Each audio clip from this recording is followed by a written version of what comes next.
Sujeitai-vos, pois, a Deus. Resisti ao diabo e ele fugirá de vós. Eu quero me concentrar com vocês nessa expressão sujeitai-vos, pois, a Deus.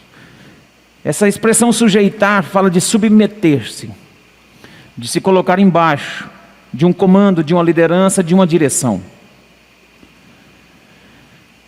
E eu estou vendo o quadro dessa época na nossa nação, e como igreja de Deus, podemos fazer um diagnóstico espiritual a respeito de nós mesmos, com tudo que tem acontecido e com os relatos, os testemunhos, tudo isso que Deus tem feito na nossa nação.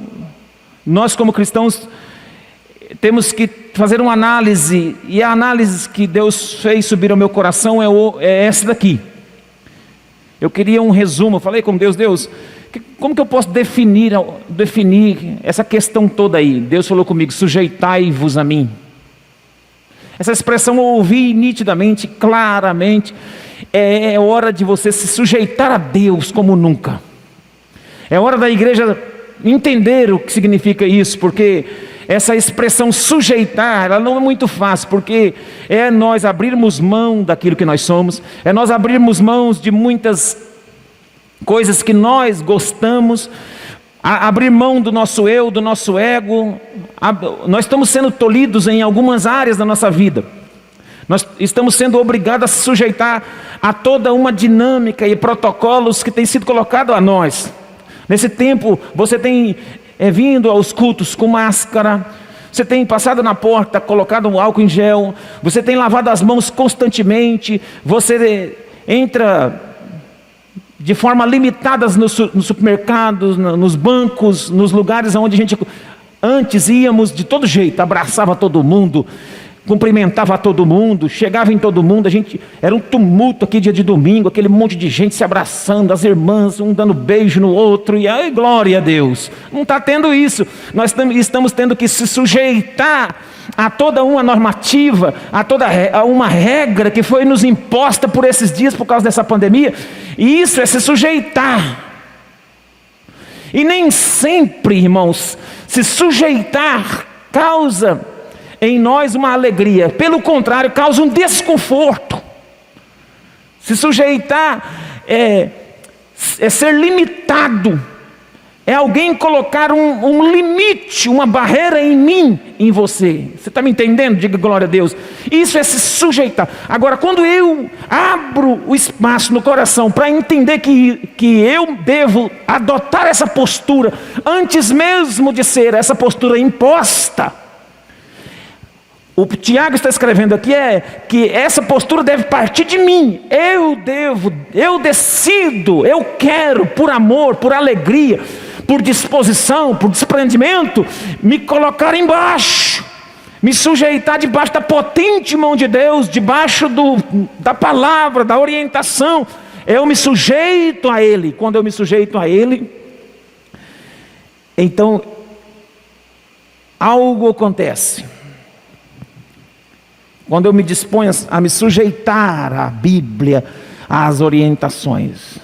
Porque nós como crentes, irmãos, nós temos mania de ir aonde nós queremos ir, tomar nossas decisões, fazer negócios do jeito que a gente acha que está certo, se relacionar com quem nós queremos e achamos que está certo. Nós temos o espírito de autonomia. Nós temos esse espírito de querer decidir por nós mesmos. Em todos os sentidos da vida, você tem uma predisposição a decidir, a fazer seus negócios. E nem sempre a gente consulta, nem sempre a gente se sujeita. E mesmo às vezes consultando a Deus, quando Deus fala um não, quando Deus fala para se sujeitar àquilo, nós não nos sujeitamos em amor, em alegria. Nós sujeitamos às vezes debaixo de uma pressão, ou então debaixo de alguma imposição. Isso não é sujeitar. Sujeitar-se é abrir mão do que nós somos, do que nós temos e do direito de ir e vir, às vezes, mas para colher um fruto diante de Deus, dessa sujeição, dessa submissão. Amém? E pensando sobre isso, o porquê Tiago fala isso no verso 7. Tiago fala no verso 7 para complementar o que ele vem dizendo desde o verso 1. E é aqui que eu quero pensar com vocês em algumas razões importantes. Porque sujeitar, na verdade, é um mandamento. Amém? Sujeitar é um mandamento. E se você se sujeita, eu quero ver com vocês algumas razões por que Tiago está falando isso. Por que Tiago chega nessa decisão de sujeitai-vos, pois, a Deus. Vejamos algumas razões pelas quais é importante cumprir esse mandamento, sujeitai-vos a Deus. Vamos no capítulo 4 lá, do Tiago, a partir do verso 1. Diz assim: de onde procedem as guerras e contendas que há entre vós? De onde, senão dos prazeres que militam na vossa carne? Cobiçais e nada tendes, matais e invejais e nada podeis obter. Viveis a lutar e a fazer guerras, nada tendes, porque não pedis. Pedis e não recebeis, porque vocês estão pedindo mal, para esbanjardes em vossos deleites, em vossos prazeres. Infiéis, não compreendeis que a amizade do mundo é inimizade com Deus? Aquele, pois, que quiser ser meu amigo, aquele, pois, que quiser ser amigo do mundo, constituir-se-á inimigo de Deus. Ou supondes que em vão afirma a Escritura, é com ciúme, é com zelo, que por nós anseia o Espírito que Ele fez habitar em nós. A Bíblia Tiago chega a mencionar que é com ciúme que o Espírito de Deus zela de nós. É com cuidado, é com zelo que Ele cuida de você.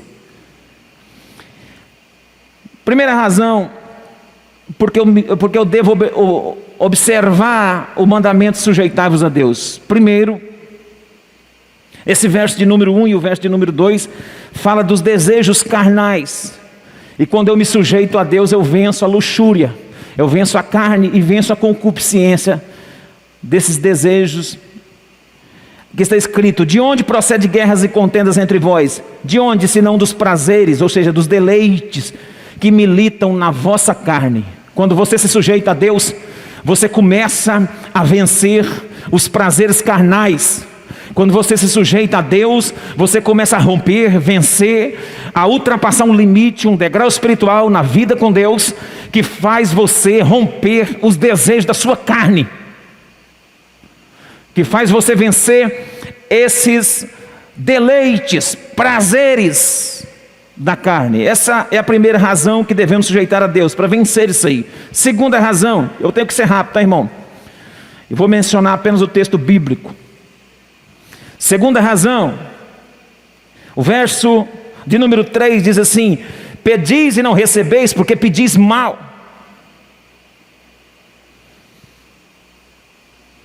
Então, quando eu me sujeito a Deus,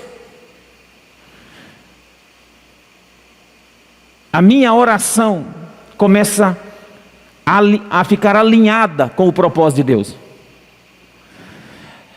Tiago, presta atenção, Tiago está falando aqui que tem oração que não é respondida. Ele está dizendo assim, ó, você pede e não recebe. Até ao contrário daquilo que a Bíblia fala nos evangelhos: o que pede, recebe. Em nome de Jesus você pode pedir tudo o que quiser, será feito.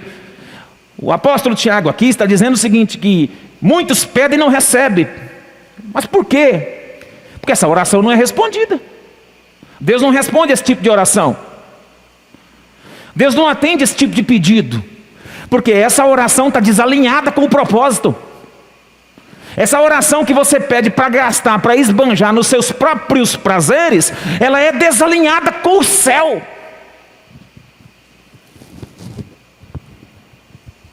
Ela está desalinhada com o céu. Você não está fazendo uma oração de intimidade e de relação com Deus. Você está fazendo uma oração em prol dos desejos carnais. Você quer que Deus cumpra e realize os seus sentimentos. Você quer que Deus realize os seus desejos e prazeres. E Deus às vezes faz os nossos caprichos. Deus às vezes realiza nos mínimos detalhes e cuida de nós em alguns aspectos. Agora, desejo carnal Deus não realiza, Ele nem escuta esse tipo de oração. Porque essa oração ela está desalinhada com o céu.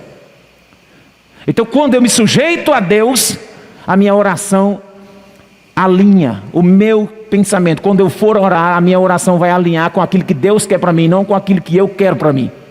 O que você quer para mim, o que você quer para você não é tão bom quanto o que Deus quer para você.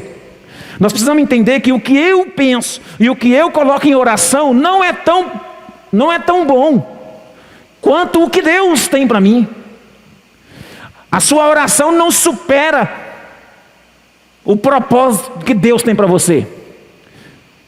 Por mais projeto que você tenha, por mais que a sua oração atinja um nível de planos para ser apresentado a Deus, ela não é mais importante do que o plano que Deus tem para você.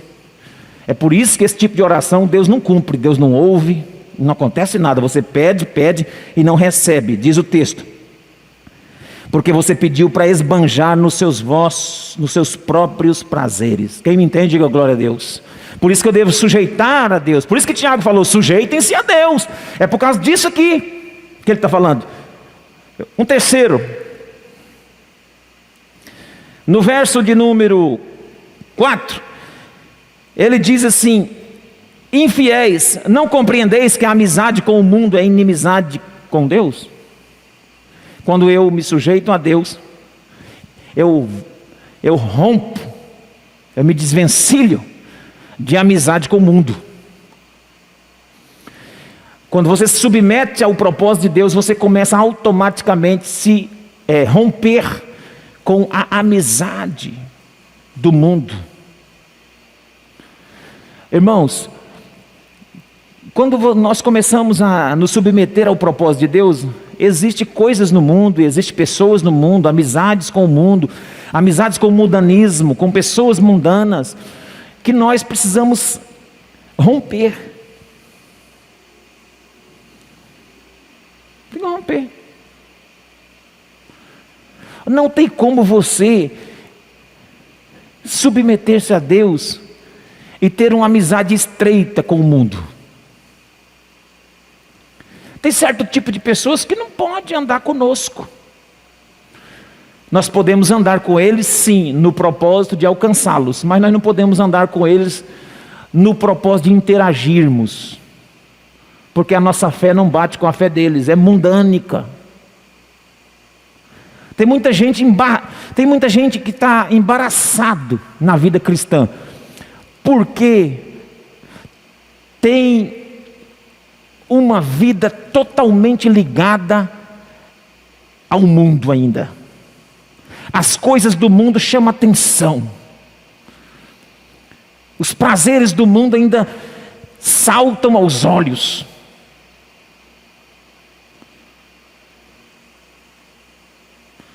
Pessoas que ainda gostam de uma bebida alcoólica, pessoas que ainda gostam de um papo, de uma conversa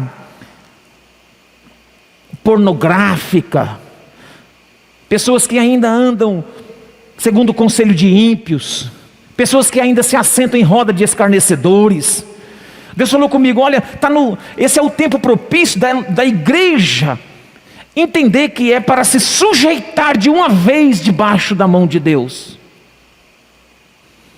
Não tem prazo para brincadeira. Eu vejo que a pandemia está nos ajudando em alguns aspectos. Cadê as festas? Cadê os lugares que dá prazer ao povo? Cadê? Nós tínhamos planejado uma série de coisas aqui, tudo festa santa, coisa boa, congresso, não sei o quê, fazendo agenda, escrevendo, reuniões. Cadê?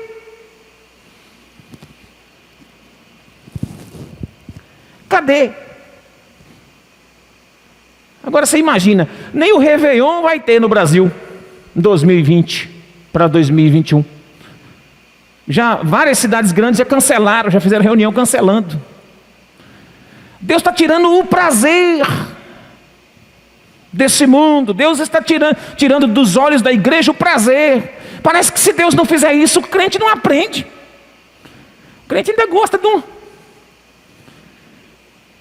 Rapaz, não pode ver uma batidinha, um negocinho. Isso é... Ele começa. Se você fizer amizade com o mundo, você se constitui inimigo de Deus. Está na Bíblia. Como vencer essa amizade com o mundo? Sujeitando-se aos princípios de Deus, sujeitando-se aos limites da palavra. Você tem limite, você não vai aonde você quer. Desculpa a expressão, eu te amo, mas você não é dono do seu nariz. Eu não sou dono do meu nariz. Está vendo? Não é dono do nariz. Não vai aonde quer, irmão, você vai aonde Deus quer. Essa pandemia está dando uma aula em nós que você vai onde eu quero, não é onde você quer não. Quem disse que você vai onde você quer? Faz um projeto aí para você sair agora, de férias. Onde você vai? Não vai. Não queira flertar com o mundo, com os desejos, com as vontades desse mundo terrível aí. Me entende? Diga glória a Deus. Sujeitai-vos a Deus também, o verso de número 6, veja comigo.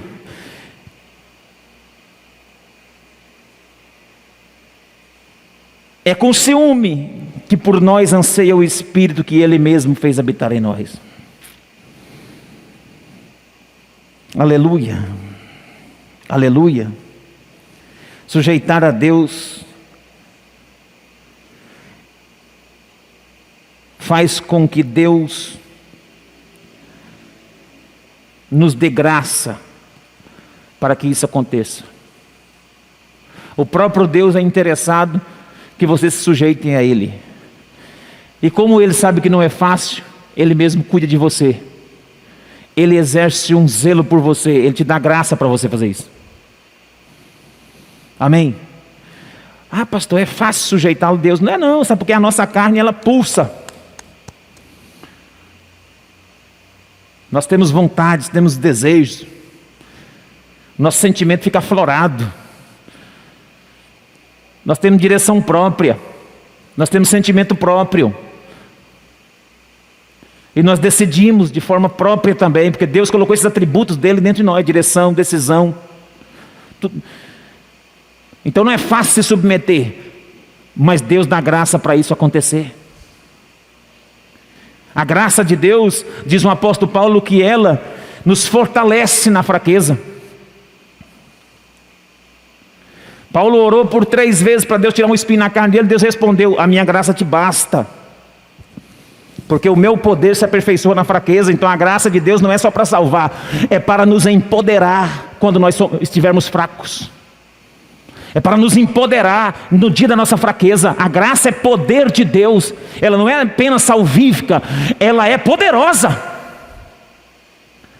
É poder de Deus para te sustentar, para te fortalecer, para falar para você o seguinte: você tem capacidade de olhar as coisas do mundo, de olhar os prazeres desse mundo e ser sustentado por mim e negar esses prazeres, negar essas vontades.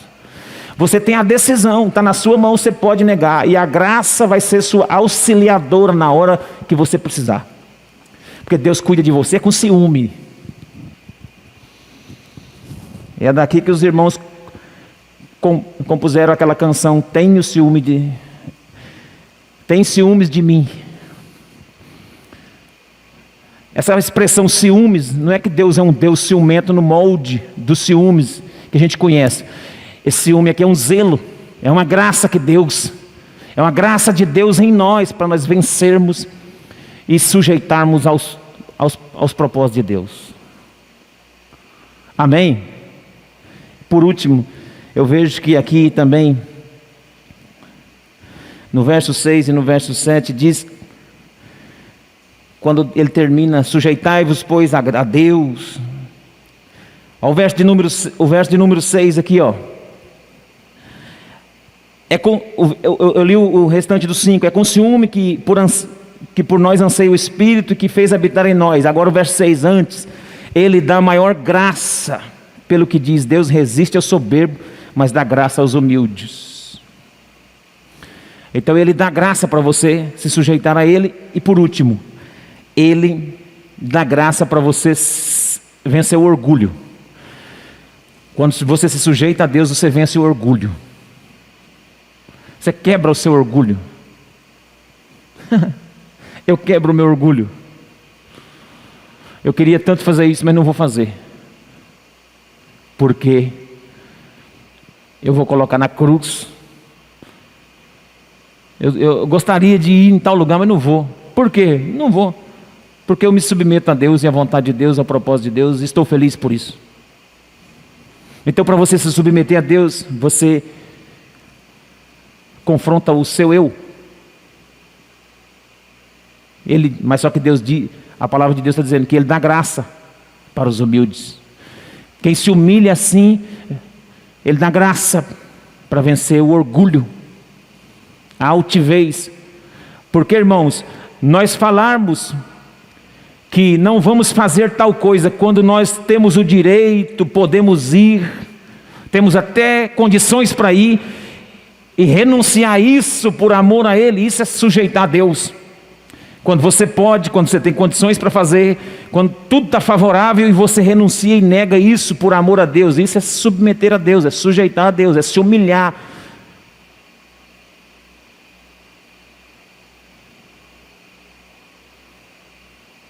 Então aquele que se humilha debaixo da potente mão de Deus, a seu tempo Deus o exalta. Então, vence o orgulho. Verso 6 é interessante, Ele dá maior graça, pelo que diz, Deus resiste ao soberbo, mas dá graça aos humildes. Aí que Ele conclui, sujeitai-vos, pois, a Deus, verso 7. Resisti ao diabo, e ele fugirá de vós. É interessante que sujeitar a Deus vem junto com essa expressão, resistir ao diabo. Mas a maioria de nós, como crentes, não faz o contrário, inverte os valores.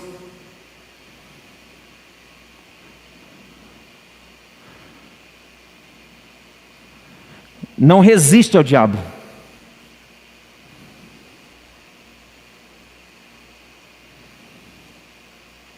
Foge do diabo. Sabia que a maioria dos crentes foge do diabo, não resiste ao diabo? Quanto mais longe o diabo estiver, melhor para mim. E a Bíblia diz o contrário, quando o diabo vier, você tem que resistir ao diabo. Você tem que se opor a ele. A sua postura de sujeição a Deus se opõe ao diabo. Aí você resiste ao diabo. E quando você resiste ao diabo, o que acontece? Quem foge do diabo aqui? Quem foge não somos nós. É o diabo que foge de nós. Quando o diabo te vê, ele tem que fugir de você. Quando o diabo vê um crente como você, ele tem que fugir de você.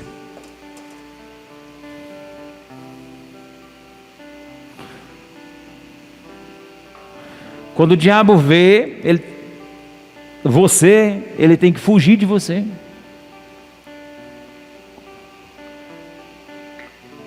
Ele vai olhar e vai ver você assim submetido ao propósito, sujeito à vontade de Deus.